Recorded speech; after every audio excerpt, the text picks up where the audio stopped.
Hello and welcome back to the Beautiful Things channel. Today I'm coming back with another top tip. Now you might have seen this one recently, it's been doing the rounds on social media, but I thought that I would record my own version. So it's the perfect tutorial for turning in little thin straps, or what are sometimes called rouleau loops. Now if you've made a little strap before, you may well have sewn your little tube right sides together with a narrow seam allowance, and then you've got to somehow turn this in the right way. Well, rather than faffing around with one of those horrible metal turning tools or just trying with your fingers to poke it through, all you need is a drinking straw and a barbecue skewer. Those two things are going to turn this in like a dream. So the first thing you want to do is sew across one of the open ends of your tube.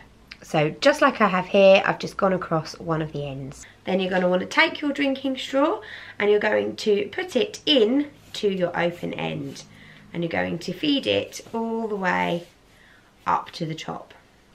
When you get to the top, you're going to take your skewer, not the pointy end as you're going to stab a hole in it, but the flat end, and you're going to poke it into the end of your drinking straw, poking your closed end down into the straw.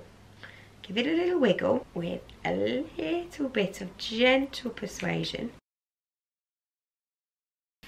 Now, you can turn your fabric in the right way, and then you can use the end of your skewer just to poke out the top end that you've closed shut. Give it a good press, and there you have it, one turned out rouleau loop.